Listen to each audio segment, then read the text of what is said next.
looking at Torchlight 2. It is session-based multiplayer game. This is one of the starting areas. We do have day and night cycles, we have weather, we have huge outdoor areas that are tied to hubs of towns where there's also outdoor dungeons and outdoor or regular dungeons kind of around the periphery. Rocket's playing a Railman. We have 2 classes announced. We have 4 character classes that are all new for Torchlight 2. The 3 classes won't be playable. They are only in the game as NPCs from Torchlight 1, so it's all new. The Railman is he's a kind of the industrial, sort of a blue-collar, slightly steampunk aesthetic, but less geeky than the Alchemist was, and more kind of like John Henry style of steampunk. He is more of the melee character. He's got this suit that is actually ember charged, and you'll see the particles kind of swirl around him, and increases the likelihood of an electrical discharge on one of the attacks, make it a much more devastating attack. And that actually is a very class specific. It levels up with, and a lot of the skills are based on it. The other class that we have right now is called the Outlander. It's more of a desert nomad. They keep to themselves, relying on like low magic, ranged weapons. Primarily fights with a glaive, which is a class item that is also tied to skills and also levels up pretty uniquely. He's got a ferret pet, which is in the retail version. This is the pre-alpha build, so some things are not obviously final. So one of those is the pets. I don't know. We don't know if like any of these pets will make it into Torchlight 2. We probably will have all new. I mean, we may keep the cat and the dog because people like that, you know, it's just classic, but right now what's planned is totally new. Also bringing back a lot of features that everyone likes, but just doing them better, like the pets.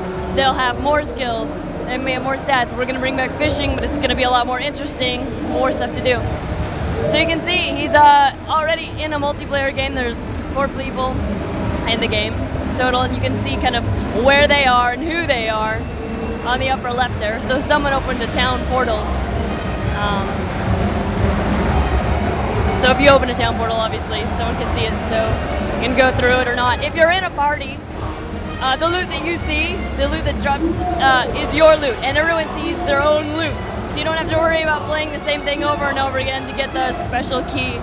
And if you do want to share, once you pick it up and find, oh, you know, I have this that I don't want to use, and I'll give this guy the rifle, just drop it, and your friend can see it, pick it up, equip it. This is one of the first towns. 4 zones are planned. Maybe 5 if we get that far.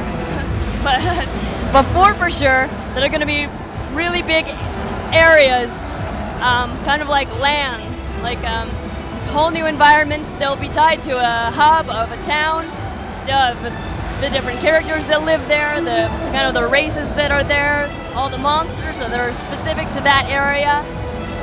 And overall, there's a big story that kind of drives the gameplay. As you go kind of like quest to quest, you have to, you know, go back and forth between the zones to complete everything.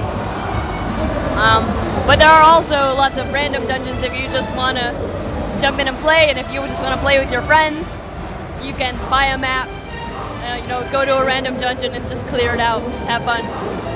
We are going to release the dev tools with this again, so this will be moddable, and you can play with the mods.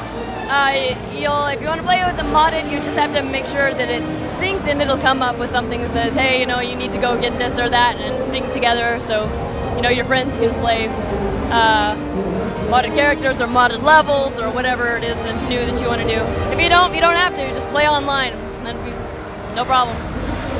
It's just we want to give people as much choice as possible. Read and be creative. It is co-op play, so it's focusing on playing with your friends. There will be some nod to PvP, kind of like dueling, or you know, we haven't figured out exactly what we want to do, if it's going to be dueling or just engaging your friend, but it's, you know, we're going to save that for the MMO. So there's someone else who's in-game with Brock right now. It's session-based multiplayer. It is a one-time purchase. We haven't set a price point yet. It will be modest. It will be low priced. The way Torchlight 1 is, expect to make it. We want to make it, you know, a budget title. It's not going to be $50 game. No subscriptions, no item sales. Just you get the game, you get the tools, go have fun with your friends. So this is Torchlight 2, the multiplayer, and it's coming in late spring 2011, exact date to be determined.